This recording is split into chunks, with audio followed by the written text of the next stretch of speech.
کہ جو سالار شہیدان حضرت حمزہ علیہ الاف و تحیت و ثنا جو پیغمبر صلی اللہ علیہ وآلہ وسلم نے اس پر خود گریہ کیا اور مدینے کے عورتوں کو باقاعدہ حکم دیا کہ جائے حضرت حمزہ کے گھر بیٹھ جائے، اس پر گریہ کرے۔ اب مثلا اسی حضرت حمزہ سالار شہیدان کے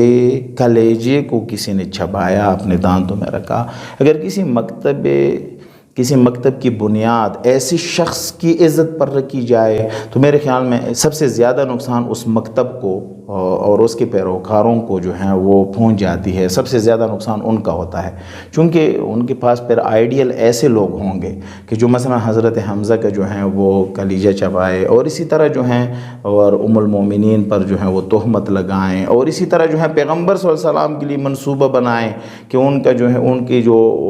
سواری ہے وہ مثلا ایک درے سے نیچے گرائے۔ کون تھے؟ وہی پیغمبر کے ساتھ جو لوگ تھے، انہوں نے ایسا منصوبہ بنایا۔ تو میرے خیال میں نظریاتی حوالے سے ان چیزوں سے سب سے زیادہ نقصان خود اہل سنت کے مکاتب جو ہیں ان کو پہنچ جاتا ہے۔ اور دوسری طرف اگر ہم دیکھیں، توہین صرف بولنے سے تو نہیں ہوتا کہ ہم کہیں کہ مثلا ہم نے تاریخ میں کسی واقعے کو بیان کیا کہ فلان صحابی نے ایسے کیا، فلان صحابی نے یہ مثلا غلط کام کیا، تو توہین اگر آپ اس کو کہتے ہیں، جو لکھتا ہے، جو لکھنے والا ہے، اس کو بھی توہین کہا جاتا ہے۔ تو اس بل کو اگر ہم، چونکہ الحمدللہ یہ ریجیکٹ ہو جائے گا 100%، البتہ کافی حد تک ریجیکٹ ہو گیا ہے بلکہ، لیکن اگر فرض کریں یہ بل پاس بھی ہو جاتا ہے تو سب سے زیادہ نقصان تو میرے خیال میں صحاح ستہ جو ہمارے اہل سنت کے جو کتب ہیں، اور اس میں بخاری شریف ہیں اور مسلم ہے، صحیح مسلم ہے، ان کو نقصان پہنچ جاتا ہے، چونکہ ان میں جو ہیں ایسے احادیث موجود ہے جو انسان اس کو بیان کرنے سے بھی جو ہے انسان کو شرم آ جاتا ہے کہ میں کیسے بیان کروں۔ اس میں جو ہے پیغمبر کی توہین ہے، اس میں امہات المومنین کی توہین ہے، اس میں جو ہے اللہ رب العزت کی توہین کی گئی ہے، مثلا ایسے احادیث پائے جاتے ہیں۔ تو میرے خیال میں اس جیسے بلوں سے، اس جیسے قوانین سے خود ان مکاتب فکر کو سب سے زیادہ نقصان پہنچ جاتا ہے۔ میرے خیال میں ہر ایک انسان یہی چاہے گا کہ میں اپنے لیے ایسے شخص کو آئیڈیل بناؤں کہ جو واقعاً اس نے اپنی زندگی سیرت مصطفی، سیرت محمدی صلی اللہ علیہ وآلہ وسلم پر گزاری ہو، نہ کہ مثلا اس نے زندگی جو ہے وہ اس میں زندگی میں کجروی کا شکار ہوا ہو اور اس نے زندگی میں ایسے کام کی ہو۔ مثلا ابھی ایک فرد نے، ایک صحابی نے مثلا مولا حسن مجتبی علیہ الاف و تحیت و ثنا کے مثلا جنازے پہ تیر برسائے، جو اہل جنت کے سردار ہے، جنت کے سردار ہے۔ اب مثلا وہ اس پہ تیر برساتے ہیں تو آپ کیسے مثلا اس کو پھر اپنا آئیڈیل بنائیں گے؟ بہرکیف بل کے حوالے سے بہت سارے جو بزرگان ہیں اہل سنت کی بھی اور ہمارے اہل تشیع کی بھی بزرگان نے اس حوالے سے مفصل گفتگو کی ہے۔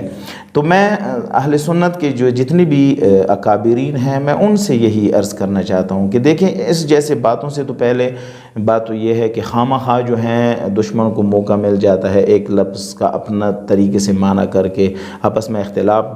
بڑھ جاتا ہے، اور دوسری طرف خود ان مکاتب فکر کو سب سے بڑا نقصان ہوتا ہے۔ تو انشاءاللہ یہ تمام مکاتب فکر اس کو تھوڑا سا دراندیشی سے، تعصب سے ہٹ کر اس جیسے قوانین پر وہ آئندہ بھی جو ہیں وہ نظر رکھیں گے کہ ایسے قوانین پاس نہ ہو جس سے مکاتب فکر کے اصول جو ہیں وہ لرز جائیں اور اس کی بنیادیں جو ہیں وہ پھر اپنی جو بنیادیں ہیں اپنے آئیڈیل کی کسی کے سامنے پھر تعریف بھی نہ کر سکے۔ مثلا فرض کرے، البتہ یہ مثالیں بہت ساروں نے دی ہے، صحابہ کے درمیان لڑائی ہو گئی ہے، اصحاب کے درمیان، اب ان کے درمیان مثلا ہزارہا لوگ جو ہیں وہ قتل ہوئے ہیں۔ اب اگر ہم ان کو کہیں گے نہیں، اگر آپ کے ہاتھوں سے جو ہیں ایک صحابی کے ہاتھوں سے ہزارہا لوگ قتل ہو جائے، خدا ان کو معاف کرتا ہے اور خدا اس کے گناہ کو ندیدہ رکھتے ہیں، تو مجھ جیسے جس نے پیغمبر کو نہیں دیکھا ہو اور آج کل کے لوگ مثلاً ایک چھوٹی سی گناہ پہ اس کا ٹھکانہ جہنم ہو، تو میرے خیال میں کبھی بھی جو ہے اس بات کو ہم دلیل کے ساتھ ثابت نہیں کریں گے، بلکہ یہ تو عام روٹین میں بھی ایسے ہیں۔ میں مثلاً خود تمام سامعین کے سامنے یہ بات رکھتا ہوں، آپ خود قضاوت کریں۔ مثلاً فرض کرے ایک انسان گناہ کرتا ہے، البتہ گناہ ہے، جو بھی کرتا ہے اللہ کے ہاں وہ اس کو سزا ملے گا۔ اگر ایک عام انسان گناہ کرتا ہے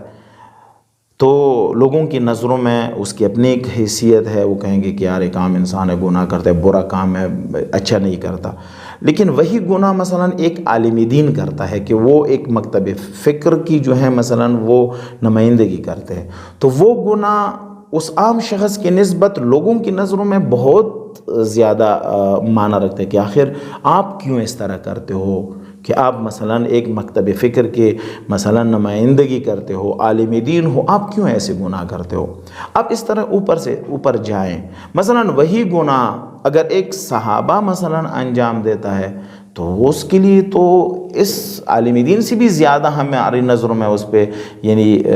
دقت ہونا چاہیے کہ کیسے ہو سکتا ہے کہ ایک انسان جس نے اپنی زندگی پیغمبر اسلام کے ساتھ گزاری ہے اور وہی انسان مثلا اس گناہ کا ارتکاب کرتا ہے۔ مثلا آپ دیکھ لیں، خود چونکہ 40 کے ایام ہیں، مثلا میں یہی سامعین سے یہی پوچھنا چاہتا ہوں کہ 50 سال بعد، پیغمبر کے 50 سال بعد کربلا کا واقعہ پیش آتا ہے، جس میں پیغمبر اسلام صلی اللہ علیہ وآلہ وسلم کا پورا گھرانہ جو ہے وہ کربلا کے میدان میں شہید ہوتا ہے، اور اس کے بعد ان کے مستورات اور وہ خواتین جو ایک مقام رکھتی تھی، عزت رکھتی تھی، ان کو بازاروں میں پھیرایا گیا۔ اب کیسے مثلا ایک بحیثیت ایک انسان، بحیثیت ایک یعنی آزاد انسان، مکتب فکر کو تھوڑا سا سائڈ پہ رکھیں، کیسے آپ اس کے لیے جو ہے ایک دلیل اور وہ پیش کریں گے، اور کیسے مثلا امام حسین علیہ السلام کی قاتلین کو آپ محترم جانیں گے؟ میرے خیال میں اگر تھوڑا سا اپنے گریبان میں بھی سوچیں، میرے خیال میں کافی ہے کہ کبھی بھی انسان امام حسین علیہ السلام کے قاتلین کو جو ہیں وہ علیہ السلام نہیں کہیں گے، ان کو ضروراً وہ لعنت اللہ کہیں گے، چونکہ کیسے ہو سکتا ہے کہ جنت کے سردار ہے۔ پیغمبر صلی اللہ علیہ وسلم کے مبارک زبان سے سب نے سنا ہے کہ مولا حسن اور مولا حسین علیہ السلام جو ہیں وہ جنت کے سردار ہے، وہی جنت کے سردار کربلا کے میدان میں بے دردی سے شہید کیے جاتے ہیں۔ کون شہید کرتا ہے؟ مسلمان شہید کرتے ہیں۔ کون شہید کرتا ہے؟ صحابی یا مثلا اصحاب کے جو فرزندان ہیں، بیٹے ہیں، وہی جو ہیں اس جرم کے مرتکب، اس عظیم گناہ کے مرتکب ہوتے ہیں۔ پھر ان کے مثلا بحیثیت ایک مسلمان انہی اشخاص کا لوگ اگر احترام کریں، میرے خیال میں خود یہ ان کی مکتب کی بنیادیں جو ہیں اس سے جو ہیں لرز جائے گی، اس مکتب میں کچھ وہ جان نہیں رہے گی۔ تو میرے خیال میں اس حوالے سے ہمیں آئندہ بھی دقت کرنا چاہیے تمام مکاتب فکر کو اور خصوصاً اس کے اکابرین کو۔ لیکن جہاں تک توہین اور احترام کا تعلق ہے، یقیناً سب کو چاہیے کہ ایک دوسرے کے جو ہے وہ مقدسات کی جو ہے وہ احترام کریں، لیکن جہاں تک علمی گفتگو کی بات ہے، وہ ہر ایک کو حق حاصل ہے کہ وہ علمی گفتگو میں جو ہیں جو کچھ تاریخ میں ہوا ہے وہ اپنے نسلوں تک پہنچائے۔ اگر کسی صحابہ نے گناہ کی ہے اس کو اپنے نسلوں تک پہنچائے کہ فلان صحابہ نے یہ گناہ کی ہے۔ اگر کسی نے مثلا قتل و غارت کی ہے تو اپنے نسلوں کو پہنچائیں، چونکہ اگر ہم ان چیزوں کو اپنے نسلوں تک نہ پہنچائیں تو یہ ایک خیانت ہے ہماری طرف سے ہمارے نسلوں کے ساتھ۔ تو لہٰذا اس حوالے سے انشاءاللہ تمام اکابرین جو ہے وہ دراندیشی سے کام لیں گے اور ان لوگوں کو موقع نہیں دیں گے جنہوں نے اس بل کی منظوری کے لیے اس نیت سے کوشش کی ہے تاکہ اس سے فرقواریت میں اضافہ ہو جائے۔ اب دیکھ رہے ہیں کہ مثلا، اور اسی طرح میں اسی کی کڑی جو ہیں آج گلگت بلتستان میں جو حالات پیدا کیے گئے ہیں، اس حوالے سے بھی میں حکام جو ہمارے حکمران ہیں ان کی خدمت میں عرض کرنا چاہوں کہ دیکھیں ان چیزوں کو اگر کنٹرول نہ کیا جائے گلگت بلتستان کے حالات کو، تو یہ گلگت بلتستان کے حالات سے خدا نخواستہ پورے پاکستان کے حالات بھی خراب ہو سکتے ہیں، چونکہ میں نے پہلے بھی عرض کیا کہ دشمن کا تو منصوبہ یہی ہے کہ مسلمان اور خصوصاً پاکستان میں رہنے والے مکاتب فکر آپس میں لڑیں تاکہ پاکستان کی بنیادیں کمزور ہو جائیں۔ جس طریقے سے ویسے بھی ہمارے پاکستان کے حالات وہ نہایت ہی کشیدہ ہے اور نفرتیں بڑھ گئی ہے حکام سے، عوام کے درمیان اور حکام کے درمیان بہت زیادہ فاصلہ پیدا ہو گیا ہے۔ میرے خیال میں حکمران جو ہیں اجازت نہیں دیں گے، ہمارے ادارے اجازت نہیں دیں گے کہ ایسے کاموں سے جس سے پاکستان کی بنیادیں کمزور ہو جاتی ہے، ان لوگوں کو اجازت کبھی نہیں دیں گے کہ ایسا قدم اٹھائیں۔ میرے خیال میں گلگت بلتستان کے حالات کو بھی فی الفور کنٹرول کرنا چاہیے، اور جو شدت پسند قسم کے لوگ ہیں چاہتے ہیں کہ ان لوگوں کی جو ہیں وہ طرفداری کریں کہ جنہوں نے رسول اللہ صلی اللہ علیہ وآلہ وسلم کے خانوادے کے ساتھ ظلم کیا ہے اور بے دردی سے شہید کیا ہے اور ان کے ساتھ جنگی لڑی ہے، میرے خیال میں ان کی حمایت میں آواز اٹھانا یہ خود قیامت میں پیغمبر اسلام صلی اللہ علیہ وآلہ وسلم کے سامنے شرمندگی کے علاوہ اور کچھ ان کو نہیں ملے گا۔ تو لہٰذا میں گزارش کرتا ہوں پاکستان میں رہنے والے تمام مکاتب فکر سے کہ ہم ایک دوسرے کا احترام کریں، لیکن جنہوں نے تاریخ میں یا ابھی جو ظلم کی ہیں اس پہ کبھی بھی پردہ نہ ڈالے، بلکہ یہ حق ہر ایک کو حاصل ہے کہ وہ تاریخ کو کما حقہ جو ہے وہ بیان کرے اور اس پہ علمی گفتگو کرے، اور علمی گفتگو سے ہی جو ہے مکاتب فکر درمیان جو ہیں وہ روشنی آ جاتی ہے، ایک دوسرے کی پہچان ہو جاتی ہے۔ تو لہٰذا جہاں تک حالات ہے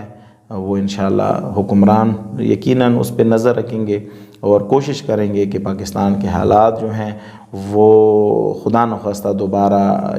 2-3 دہائی پہلے جو حالات تھے وہ خدا نخواستہ پاکستان میں پیدا ہو جائے تو اس کا نقصان پاکستان کو ملے گا۔ تو لہٰذا ہمارے حکمران انشاءاللہ کوشش کریں گے۔ اور سامعین، میں بھی آپ کی خدمت میں عرض کرنا چاہتا ہوں، بحیثیت ایک پاکستانی ہمارا ہر ایک کا وظیفہ بن جاتا ہے